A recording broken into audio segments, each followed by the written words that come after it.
Gosta de estar bem informado? Apenas por tempo limitado temos uma oferta especial. Todos os conteúdos Observador com 52% de desconto. Ler as notícias que importam, ao minuto, artigos de opinião sem restrições ou acesso antecipado aos Podcast Plus e muitos mais benefícios. Tire a prova dos 9 e descubra as nossas ofertas. Flash Sale Observador. Mais benefícios, metade do preço. Assine agora em observador.pt por 1 ano com 52% de desconto. As pessoas têm que perceber que para ser um cargo público têm que saber ser escrutinados e têm que permitir esse escrutínio e favorecer esse escrutínio de uma forma transparente. É absolutamente indispensável porque, ainda por cima, num quadro em que há suspeitas de que há gente que não respeita e que esconde coisas, etc.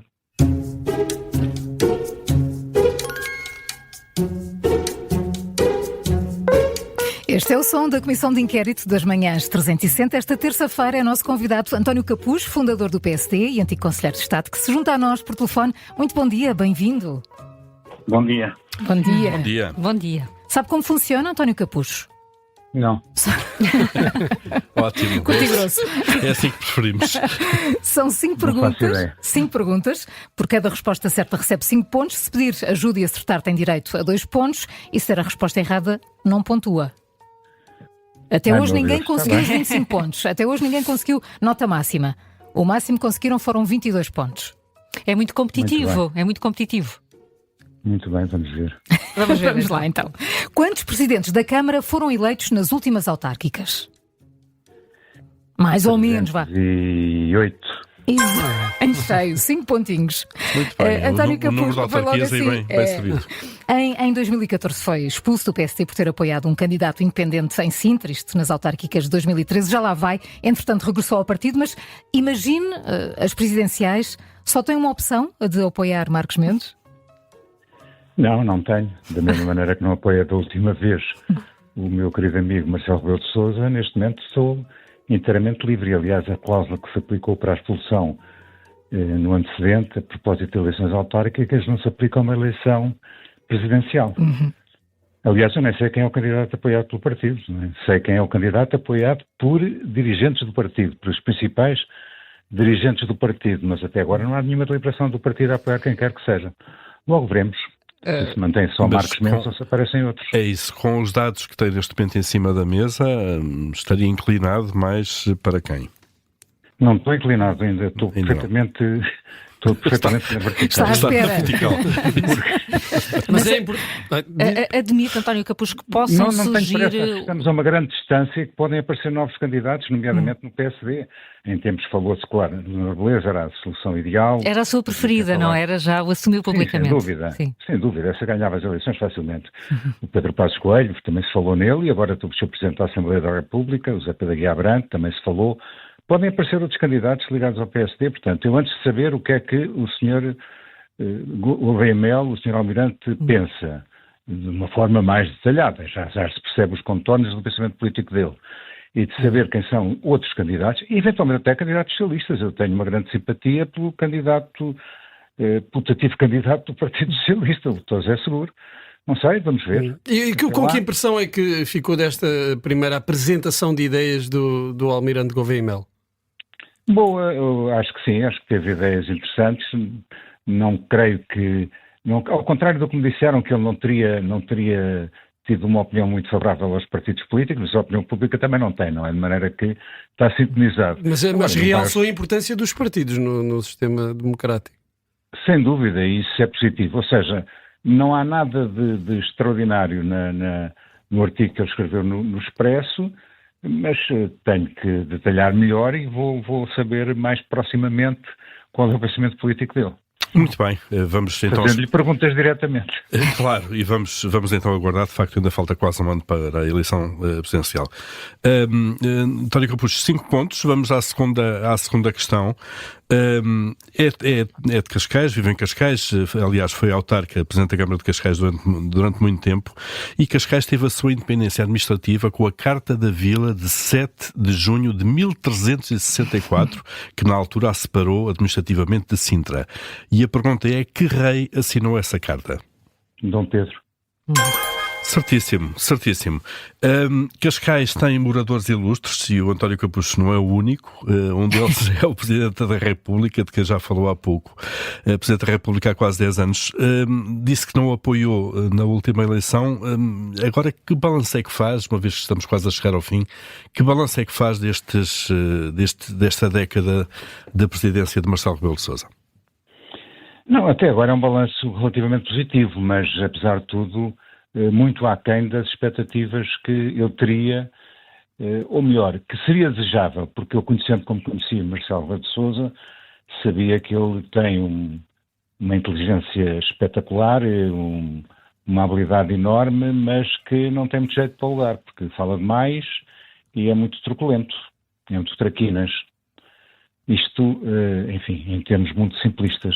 Isso revelou-se no exercício do cargo. Isso revelou-se, essas características. Se essas características, falar demais e ser muito traquinas, se revelou no exercício do cargo? Sim, de facto revelou, especialmente o falar demais.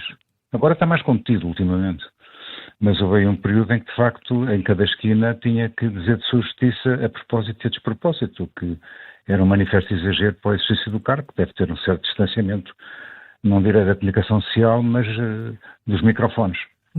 E isso pode fazer com que os eleitores, nas próximas presidenciais, escolham um perfil muito diferente do atual chefe de Estado?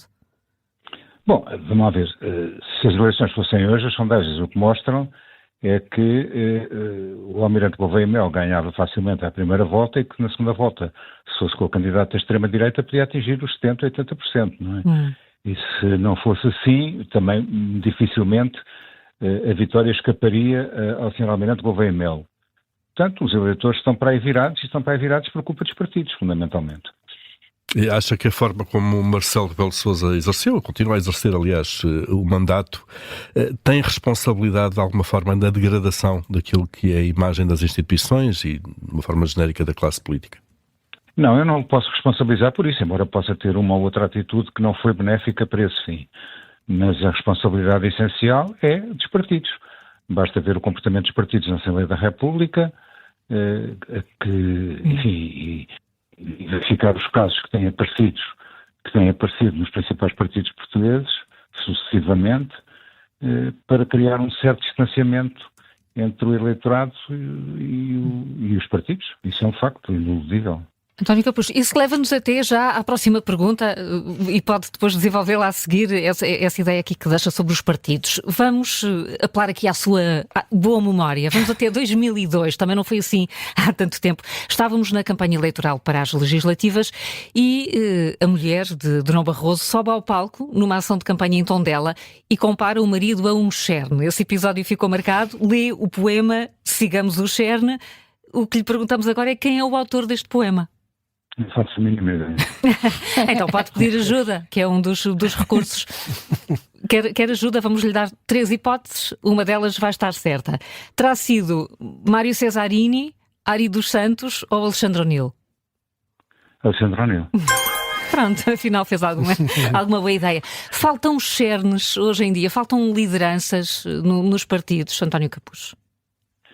Claro que faltam, repare, mas é uma amassada eu ter que dizer o que vou dizer a seguir, porque se compararmos os líderes europeus de agora aos líderes europeus do meu tempo, com Mitterrand, com Kohl, com Thatcher, agora só não deles, comparando com os atuais, se compararmos os dirigentes partidários, enfim, de outros tempos, como Mário Soares, Sá Carneiro, Cavaco Silva, Cunhal, com os dirigentes partidários deste tempo, com todo o respeito que eles merecem e que são excelentes pessoas, todos eles, com certeza, há uma diferença abissal. Veja as lideranças parlamentares. Eu não vou agora, enfim, vou. Quando fui líder parlamentar, e fui por 2 vezes, uma vez com Cavaco Silva, outra vez com Durão Barroso, eu tive como vice-presidentes nada mais, nada menos do que Manuela Ferreira Leite, Rui Rio, Castro Almeida, Marcos Guedes. Conhece algum dos vice-presidentes atuais do PSD? São excelentes pessoas. Eu por acaso não os conheço, mas estou um bocado afastado. Há uma diferença substancial entre o apelo que a carreira política fazia na altura e a qualidade, quer na Europa, quer em Portugal, a qualidade média entre os dirigentes políticos de então e os de agora, sem desprezar os dirigentes de agora, que são excelentes pessoas, mas de facto E isso ainda acontece não porquê? atingiram, porque a carreira política não é apelativa. Não é apelativa porque se ganha mal também? É também por isso? Também, não é por isso que, por exemplo, vou entrar em pormenores, mas ela vai-me perdoar. A Leonor Beleza não vai para a carreira política porque não vai abandonar um cargo fantástico que exerce bem e que certamente, não sei quanto é que é remunerado, mas é certamente muito mais remunerado que as quantias miseráveis que se estão a pagar a políticos. Acha normal um Presidente da Câmara de Lisboa ou de Cascais ou do Porto ganhar o que ganha? É absolutamente impensável. Eu fui Presidente da Câmara porque tive 10 anos no Parlamento Europeu. Se eu não podia ter sido... É um daqueles casos em que perde dinheiro assumindo funções públicas, mas existe um grande sentimento antipolítica nesta altura. Não é só isso, é também o desgaste que provoca na vida pessoal e na intimidade das pessoas que se propõem a exercer cargos públicos. Mesmo que não tenham nada que se lhes possa apontar, dizem e pensam para os seus botões, para que é que eu vou arriscar ser devassado se estou aqui tão bem nesta minha profissão. É o que está a acontecer agora com o Primeiro-Ministro e o caso da empresa? Ou parece-lhe que Montenegro tinha que explicar melhor os negócios?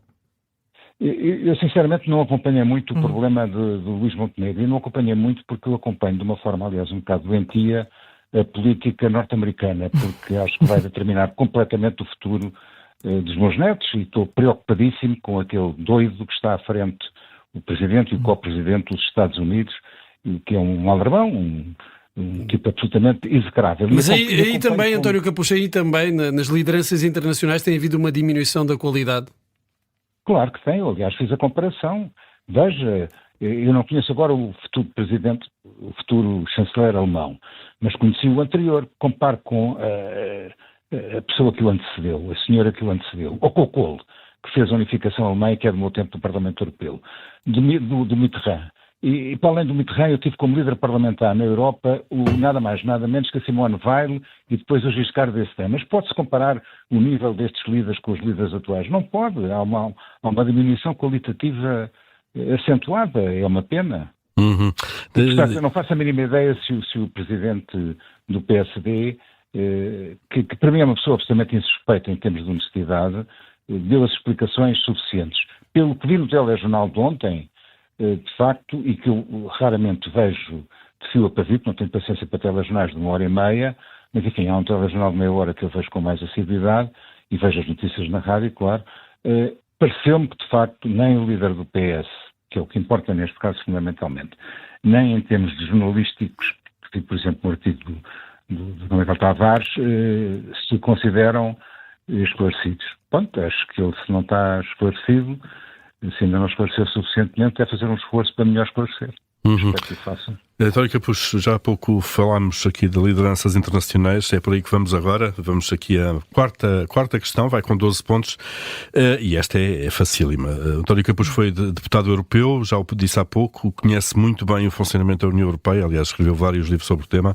A pergunta é: quem era o Presidente da Comissão Europeia quando Portugal aderiu? Ai, meu Deus. Eu disse que esta era fácil. Você não tem 80 anos, não é? Estamos em 86, não é? Já não é o que era. Certo. Eu tenho memória para esse tipo de pormenores. É aquele líder mais histórico. Do Parlamento Europeu... Não, Presidente da Comissão Europeia. Da Comissão Europeia, claro. Aquele mais histórico. Não era o Prodi. Não, de todo. Peça ajuda, António Capucho. Para ver que se lembra. Não faço a mínima ideia. Então vou-lhe dar 3 hipóteses. Era Jacques Santer, era Gaston Thorne ou era Jacques Delors? Delors. Era Delors, sim senhor, que depois ainda ficou por 10 anos, tinha acabado de entrar. No meu tempo, eu entrei em 2008, depois fiz Delors. Exatamente, depois ainda chegou à moeda única e tudo. À moeda única, isto é, ao Tratado de Maastricht.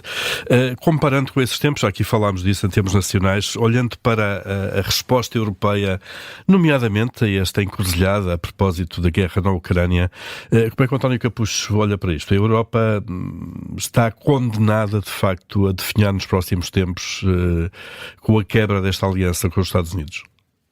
Não necessariamente, porque aliás a única coisa positiva é que esta arrancada dos Estados Unidos absolutamente vergonhosa a propósito da Ucrânia e da faixa de Gaza e as exigências que ele faz podem provocar, ou espero que provoquem, um ressalto na União Europeia que aproxime os 27 em termos de uma política externa comum e de uma política de defesa comum. Mas se não for assim, vai ser desastroso.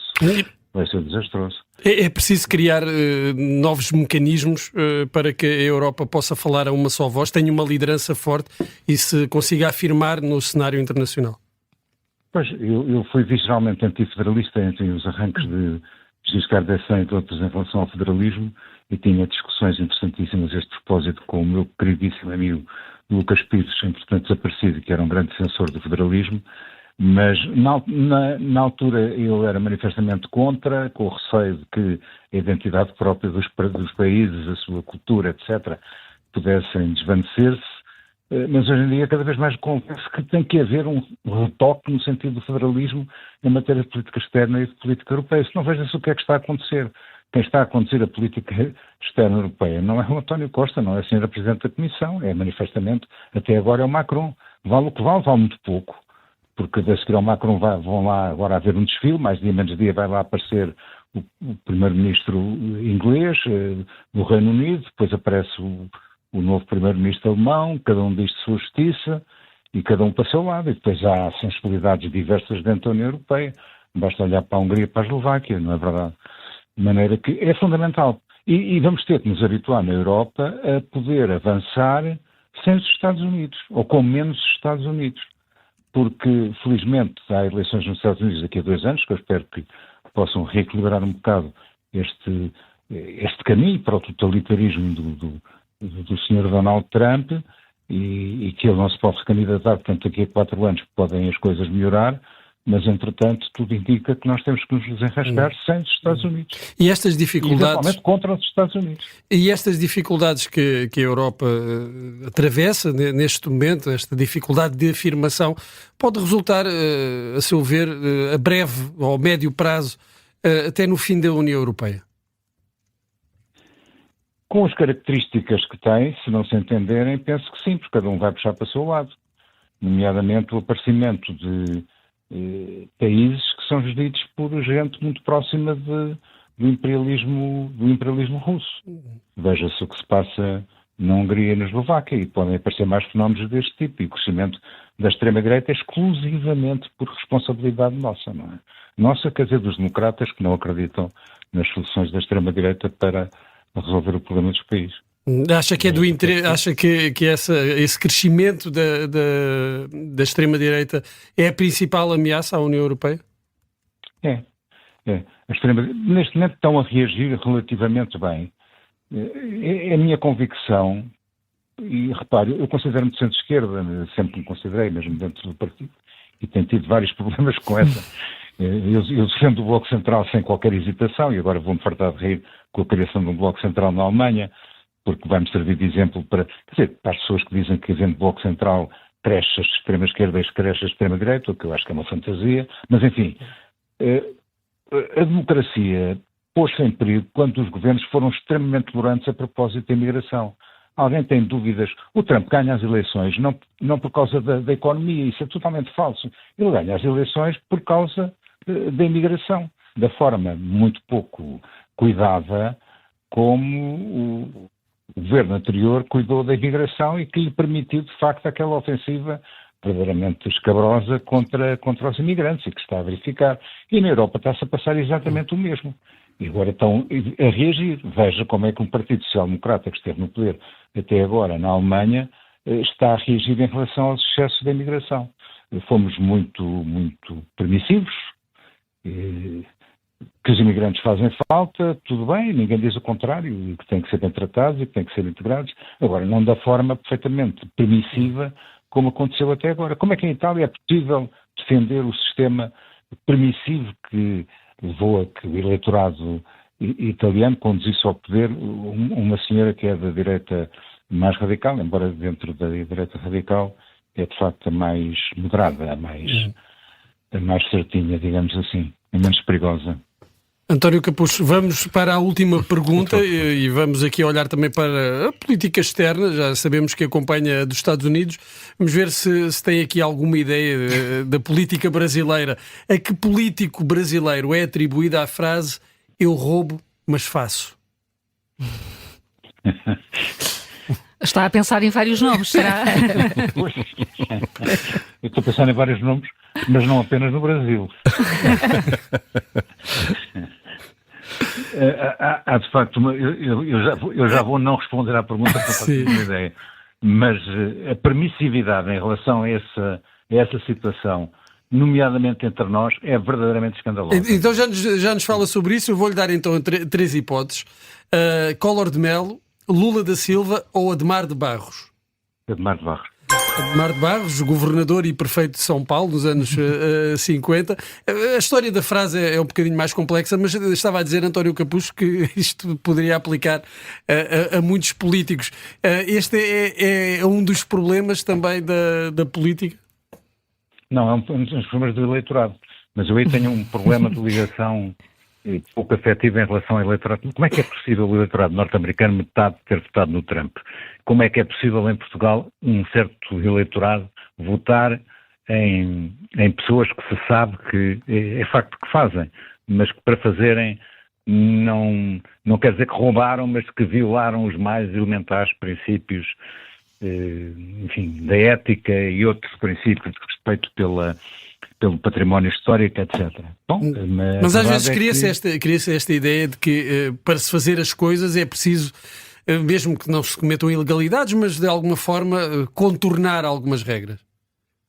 Bom, de facto, mas vamos lá ver, há situações em que até podemos compreender, porque as regras por vezes são de tal maneira estúpidas e apertadas que, nomeadamente um autarca, tem uma tendência para tentar verificar, através de consultoria jurídica, se não há possibilidade de ultrapassar uma situação absolutamente aberrante. Nós sabemos que há situações que não têm explicação, porque se vamos aplicar ipsis verbis o que está na lei numa primeira leitura, impede-nos de avançar para projetos absolutamente indispensáveis à população. Bom, mas isso não invalida que haja casos escandalosos em que, enfim, isso não é esse o problema. O problema é que ultrapassaram porque não respeitam minimamente o património, o ordenamento do território e outras situações que deviam ser respeitadas. E, no entanto, são eleitos calmamente e, por vezes, até com maioria absoluta. Acha que se está a ir longe demais em alguns pedidos de escrutínio ou que o escrutínio é insuficiente ainda? Não tenho uma ideia muito sólida sobre esse problema. Acho que o escrutínio é absolutamente indispensável e pode-se não ir tão longe como se vai, por exemplo, nos Estados Unidos, em que não há cargo nenhum que não seja escrutinado e que não tenha a passar vários dias no Congresso a responder a perguntas intermináveis dos deputados, etc. Agora, as pessoas têm que perceber que para ser um cargo público têm que saber ser escrutinados e têm que permitir esse escrutínio e favorecer esse escrutínio de uma forma transparente. É absolutamente indispensável porque, ainda por cima, num quadro em que há suspeitas de que há gente que não respeita e que esconde coisas, etc. António Capucho, 19 pontos, não correu mal. Podia ter sido melhor. Mas não, copo meio cheio. No máximo de 25 é mas ótimo. Não falhou nenhuma. Recorreu foi a ajudas, mas não falhou nenhuma. Foi ótimo. Muito obrigada por ter aceitado o nosso convite. Obrigado. Muito obrigada. Obrigado, bom dia. A Comissão de Inquérito regressa amanhã com o médico Jorge Roque da Cunha.